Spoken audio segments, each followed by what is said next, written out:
Hi friends, welcome to மோகனா சமையல் channel. இன்றைக்கி நம்ம சேனலில் என்ன பார்க்க போகிறோம்னா, ஒரு அல்டிமேட்டான லஞ்ச் பாக்ஸ் ரெசிபி தாங்க பார்க்க போகிறோம். குழந்தைங்களுக்கு என்ன லஞ்ச் பாக்ஸ் ரெசிபி செஞ்சு தரதுன்னே தெரியலையா? அப்போ இந்த மாதிரி ட்ரை பண்ணி பாருங்கள், சூப்பராக இருக்கும். ஈஸியாகவும் வீட்டில் செஞ்சிடலாம். இதுக்கு தேவை சோயா சங்க் தாங்க. இது இருந்தாவே போதும், சூப்பராக லஞ்ச் பாக்ஸ் தயார் பண்ணிடலாம். இந்த ரெசிபியை பார்க்க வாங்க வீடியோக்குள்ளே போகலாம். வீடியோவை ஸ்கிப் பண்ணாமல் பாருங்கள், அப்போ தான் உங்களுக்கு வீடியோ டீட்டெயிலாக புரியும்.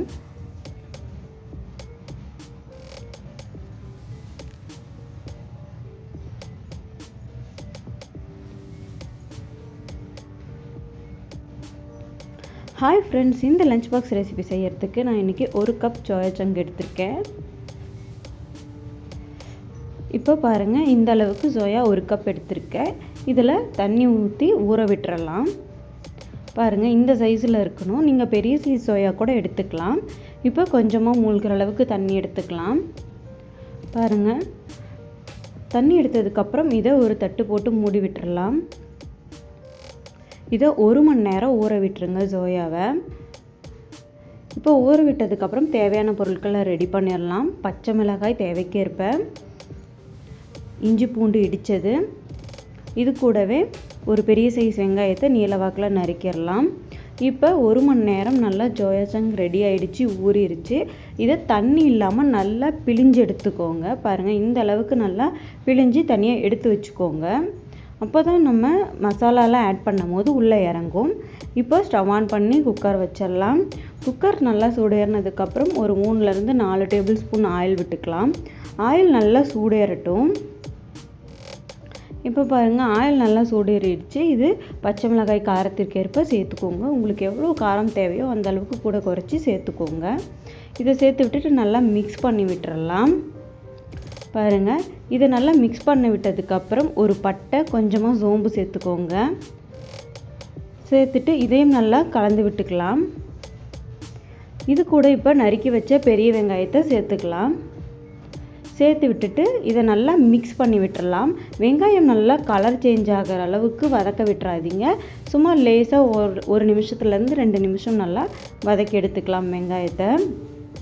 மோகனா சமையல் சேனலை ஃபஸ்ட் டைம் பார்க்குறவங்களாம் இருந்தால் மறக்காமல் சேனலை சப்ஸ்கிரைப் பண்ணிவிட்டு பாருங்கள். கூட பெல் பட்டனையும் தட்டிக்கோங்க. அப்போ தான் நான் போடுற வீடியோ உங்களுக்கு தொடர்ந்து அப்டேட் ஆகிட்டே இருக்கும். இப்போ பாருங்கள், வெங்காயம் நல்லா வதங்கி வந்துக்கிட்டே இருக்குது. நல்லா வெங்காயம் கலர் சேஞ்சாக விட்டுறாதீங்க. இப்போ வெங்காயம் நல்லா வதங்கிடுச்சு. இது கூட இஞ்சி பூண்டு விழுது சேர்த்துக்கலாம்.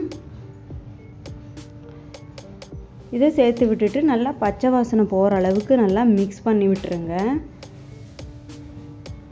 பாருங்கள், இந்த அளவுக்கு நல்லா மிக்ஸ் பண்ணி விட்டுறலாம், பச்சை வாசனை போகிற அளவுக்கு.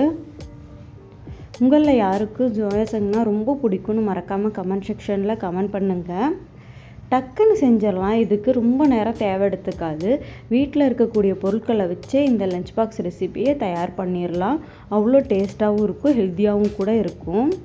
இப்போ இது பச்சை வாசனைலாம் போயாச்சு. இது கூட இப்போ நம்ம சோயாவை சேர்த்துக்கலாம். நல்லா தண்ணி இல்லாமல் புழிஞ்சிட்டு சேர்த்துக்கோங்க. சேர்த்து விட்டுட்டு இதை நல்லா மிக்ஸ் பண்ணி விட்டுறலாம். பாருங்கள், இந்த அளவுக்கு நல்லா கலந்து எடுத்துக்கோங்க. இதை நல்லா மிக்ஸ் பண்ணி விட்டுக்கிட்டே இருங்க. மிக்ஸ் பண்ணி விட்டுட்டு இது கூட நம்ம இப்போ ஸ்பைசஸ்லாம் சேர்த்துடலாம். இது கூட 1/4 டீஸ்பூன் மஞ்சள் தூள் சேர்த்துக்கலாம். 1 டேபிள் ஸ்பூன் மல்லித்தூள் சேர்த்துக்கலாம். ஒரு 1/2 டேபிள் ஸ்பூன் சிக்கன் தூள் சேர்த்துக்கோங்க. இதெல்லாம் உங்கள் காரத்துக்கு தகுந்தபடி சேர்த்துக்கோங்க. தேவையான அளவு கல்லுப்பு சேர்த்துக்கலாம். சேர்த்து விட்டுட்டு இதை நல்லா மிக்ஸ் பண்ணி விட்டுக்கோங்க. தேவைக்கேற்ப உங்களோட காரத்தை கூட குறைச்சி சேர்த்துக்கோங்க. கொஞ்சமாக தண்ணி விட்டு இதை நல்லா கலந்து விட்டுக்கலாம். பாருங்கள், இதில் கொஞ்சமாக தண்ணி விட்டுட்டு நல்லா கலந்து விட்டு இருக்காங்க. அப்போ தான் சோயா சங்கில் நல்லா இறங்கும். இப்போ இதை நல்லா கலந்து விட்டுக்கோங்க. இப்போ நல்லா வெந்து வந்துருச்சு பாருங்கள். இது கூட நம்ம கழுவி வச்ச ரைஸை சேர்த்துக்கலாம். நான் இன்றைக்கி ஒரு 3 டம்ளர் ரைஸ் எடுத்திருக்கேன். அதை நல்லா ஊற விட்டு இந்த மாதிரி எடுத்துக்கோங்க. கழுவி வாஷ் பண்ணிவிட்டு இதோட சேர்த்துக்கோங்க. சேர்த்துட்டு நல்லா மிக்ஸ் பண்ணி விட்டுறலாம். இதை நல்லா மிக்ஸ் பண்ணி விட்டுருங்க. அப்போ தான் நம்மளோட சோயா புலாவ் ரொம்ப டேஸ்ட்டாக இருக்கும்.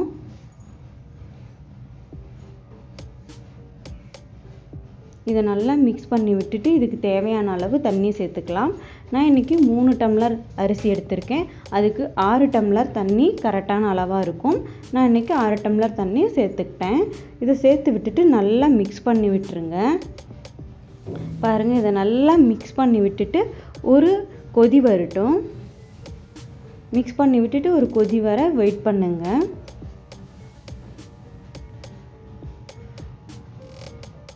இப்போ பாருங்கள், ஒரு கொதி வந்துருச்சு லைட்டாக. இது கூட நம்ம உப்பு உரப்பெல்லாம் கரெக்டாக இருக்கான்னு நீங்கள் செக் பண்ணிக்கோங்க. அப்போ நம்ம விசில் போட்டுட்டோம்னா மறுபடியும் செக் பண்ண முடியாது. இது கூட கொத்தமல்லி தழை, புதினா தழை ஒரு கைப்பிடி சேர்த்துக்கலாம். சேர்த்து விட்டுட்டு குக்கரை மூடி விசில் போட்டு விட்டுறலாம். ஒரு 2 விசில் விட்டு அடுப்பை ஆஃப் பண்ணிடலாம். இப்போ பாருங்கள், 2 விசில் அடிச்சிருச்சு. 2 விசில் அடிக்கும் போதே அடுப்பை ஆஃப் பண்ணிடுங்க. ஆஃப் பண்ணிவிட்டு நல்லா ஆற விட்டுட்டு விசில் ஓப்பன் பண்ணி விட்டுறலாம். இப்போ பாருங்கள், நல்லா ஆறிடுச்சு. இப்போ குக்கரை ஓப்பன் பண்ணிடலாம் மூடிய. பாருங்கள், சூப்பரான ஜோயா புலாவ் ரெடி ஆகிடுச்சு. நீங்களும் இந்த மாதிரி ட்ரை பண்ணி பாருங்கள், அவ்வளோ டேஸ்ட்டாக இருக்கும். இதை நல்லா மிக்ஸ் பண்ணி விட்டுருங்க. பாருங்கள், நல்லா சாதம் உதிரி உதிரியாக வந்திருக்கு பார்க்கவே.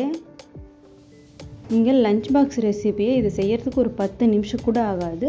அவ்வளோ டேஸ்ட்டாக செஞ்சிடலாம். நம்ம ஊற வைக்கிறதுக்கு தான் கொஞ்சம் லேட் ஆகும். ஏன்னா சோயா சங்க் 1 மணி நேரம் ஊறணும். ஊற விட்டு எடுத்துட்டோம்னா ஒரு 10 நிமிஷத்துலேயே இதை செஞ்சிடலாம். பாருங்கள், அவ்வளோ குயிக்காக ஈஸியாக சோயா புலாவ் ரெடி ஆகிடுச்சு. நீங்களும் உங்கள் வீட்டில் இந்த மாதிரி ட்ரை பண்ணி பாருங்கள். இந்த ரெசிபி உங்களுக்கு யூஸ்ஃபுல்லாகவும் ஹெல்ப்ஃபுல்லாகவும் இருக்கும்னு நினைக்கிறேன். இந்த வீடியோ உங்களுக்கு பிடிச்சிருந்தா மறக்காமல் லைக் பண்ணுங்கள், கமெண்ட் பண்ணுங்கள், ஷேர் பண்ணுங்கள், சப்ஸ்கிரைப் பண்ணுங்கள். தொடர்ந்து மோகனா சமையல் சேனலை சப்போர்ட் பண்ணிக்கிட்டே இருங்க. உங்களுக்கு வேறு ஏதாவது வீடியோ வேணும்னாலும் கமெண்ட் பண்ணுங்கள். நான் அடுத்த வீடியோவில் பார்க்குறேன். பாய்.